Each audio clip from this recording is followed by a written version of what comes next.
வணக்கம் நண்பர்களே. காலை எழுந்தவுடன் கணக்கு 100வது நாளுக்கான விடைகளை இந்த வீடியோவில் பார்க்க போகிறோம். மொத்தம் இது வரைக்கும் 100 நாள் முடிஞ்சிருக்கிறதுக்கு நிறைய நண்பர்கள் நேற்று வாட்ஸ்அப்லேயும் கீழே கமெண்ட்ஸ்லேயும் தங்களோட தேங்க்ஸையும் வாழ்த்துக்களையும் சொல்லியிருந்தீங்க. ரொம்ப ரொம்ப மகிழ்ச்சி. எல்லாருக்கும் என்னுடைய நன்றிகள். சரி வாங்க 100வது நாளுக்கான விடைகளை இந்த வீடியோவில் பார்க்கலாம். 496வது கேள்வி. 37 1/2 என்ற எண்ணில் எத்தனை 1/8கள் உள்ளன? 37 1/2. முதல்ல அந்த கலப்பினமாக இருக்கிறத தகாபினமாக மாற்றலாம். 2 × 37 74. 74 ஒன்றையும் கூட்டணும் அப்படின்னா 75/2. எத்தனை இருக்குது அப்படின்னு கேட்டாலே என்ன பண்ணணும் அப்படின்னா வகுக்கணும். இந்த எத்தனைன்ற வார்த்தையை நம்ம மென்சுரேஷன் அந்த பரப்பளவு கனவுல டாபிக் வரும்போது இதே தான் சொல்லியிருப்போம். எத்தனைன்னு இருக்குன்னாலே நீங்கள் என்ன பண்ணணும்னா வகுக்கணும். அப்போ வகுத்தல் 1/8. வகுத்தல் இருக்குது அப்படின்னா இந்த கீழே இருக்கிற ஃப்ராக்ஷன் என்னவாயிடும் அப்படின்னா மேலே தலைகீழாக போயிடும். ஸோ 1/8 மேலே தலைகீழாக போயிடுச்சுன்னா 8/1. 1 2 4 2 8. 75 4 பெருக்கினேன் அப்படின்னா 300. ஸோ எத்தனை 1/8கள் உள்ளன அப்படின்னா 300. Option A. சரிங்களா? 497 சுருக்குக x² - x⁴ மைனஸ் y²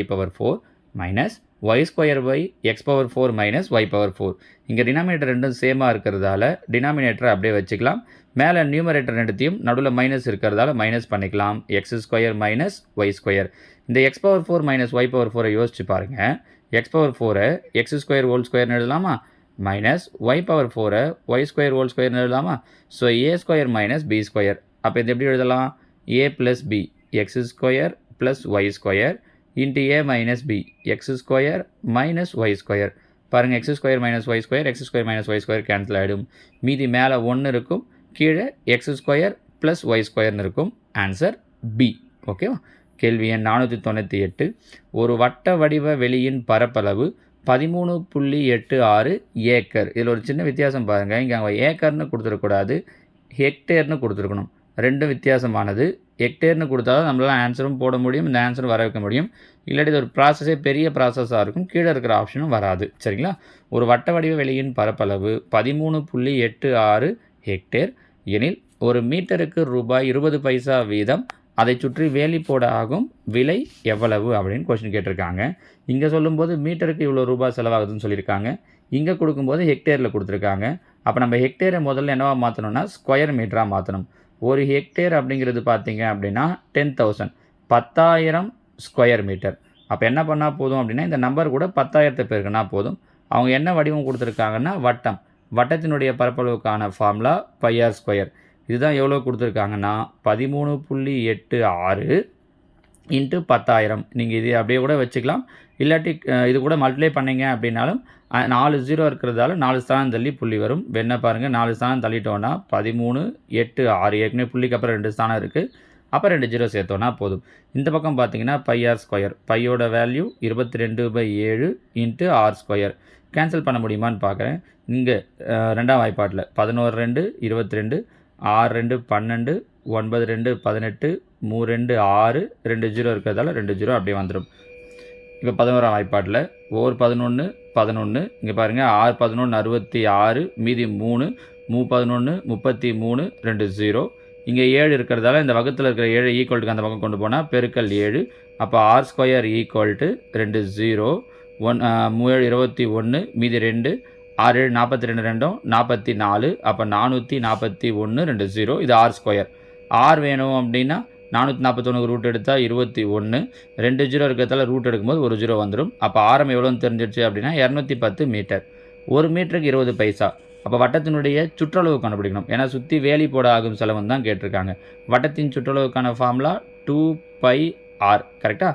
அப்போ 2 × பையோட வேல்யூ 22/7 × ஆரம் தான் என்ன கண்டுபிடிச்சிருக்கோம் அப்படின்னா 210.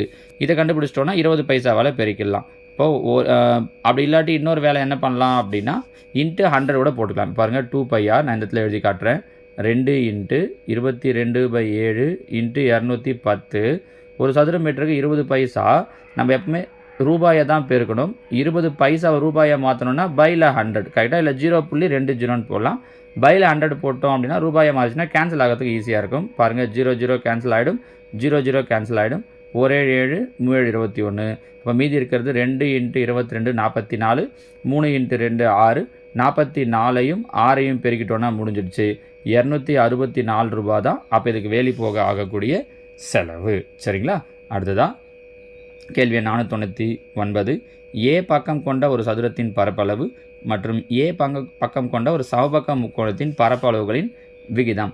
சதுரத்தின் பரப்பளவுக்கான ஃபார்முலா a² ஈஸ்ட்டு சமபக்க முக்கோணத்தின் பரப்பளவுக்கான ஃபார்முலா √3/4 a². கரெக்டாக? அப்போ a² கேன்சல் ஆகிடும். வகுத்தில் இருக்கிற 4 இங்கே வந்துடும். So answer 4:√3 option D. சரிங்களா? அடுத்ததாக 500வது கேள்வி. தள்ளுபடி என்பது டேஷின் மீது கணக்கிடப்படும். தள்ளுபடிங்கிறது எப்போவுமே எது மீது தான் கணக்கிடப்படும்னா குறித்த விலை மீது தான் கணக்கிடப்படும். நிறைய பேர் டக்குன்னு இதுக்கு என்ன முடிவு பண்ணுறீங்க அப்படின்னா அடக்க விலை அப்படின்ட்டு.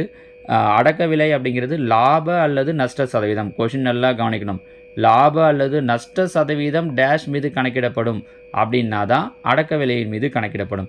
இங்கே அவங்க கேட்டிருக்கிறது தள்ளுபடி. ஒரு பொருளோட விலை ஒரு குறிப்பிட்ட அளவுக்கு குறிச்சிருப்பாங்க. 150 ரூபா அப்படின்னு குறித்து வச்சுருப்பாங்க. அந்த குறித்து வச்சுருக்கிறதுக்கு மேலே தான் என்ன பண்ணுவாங்கன்னா 10% தள்ளுபடி 20% தள்ளுபடின்னு கொடுப்பாங்க.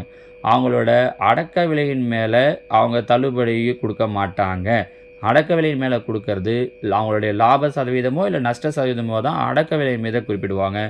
தள்ளுபடிங்கிறது குறித்த விலையின் மீது கணக்கிடப்படுவதாகும். நல்லா ஞாபகம் வச்சுக்கோங்க. இல்லை டக்குன்னு அடக்க விலைன்னு போட்டுருவீங்க, அந்த தவறு நடக்க வாய்ப்பு இருக்குது. சரிங்களாம்மா?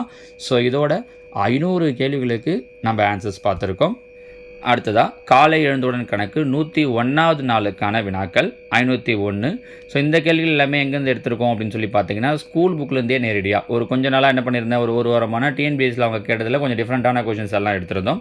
இப்போ இதெல்லாம் பார்த்தீங்க அப்படின்னா ஸ்கூல் புக்கிலேருந்து கொஞ்சம் டிஃப்ரெண்ட்டான கொஷின்ஸ் அவங்க கேட்குறதுக்கு வாய்ப்பு இருக்கக்கூடியது.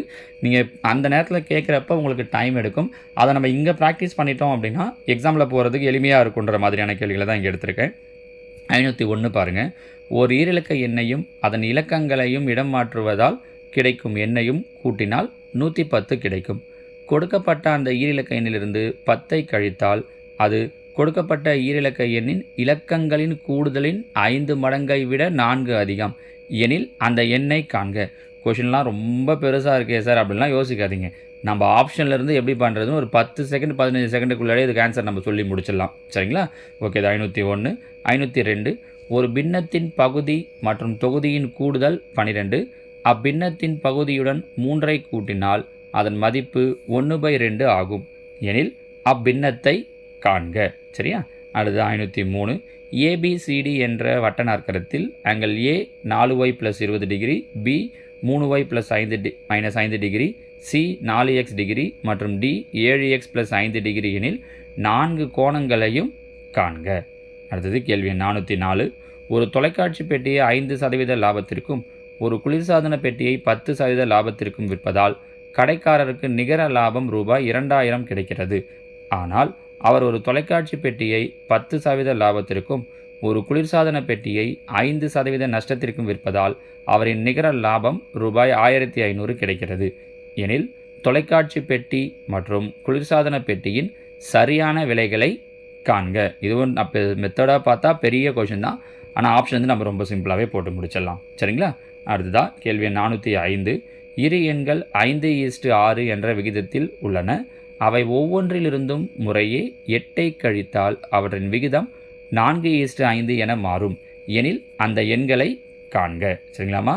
இந்த 5 கேள்விகளுக்கான விடைகள் என்னன்றதை கீழே கமெண்டில் சொல்லுங்கள். நாளைக்கு நான் உங்களுக்கு இதுக்கான ஆன்சர்ஸ் சொல்கிறேன். ஓகேவா? தேங்க்யூ.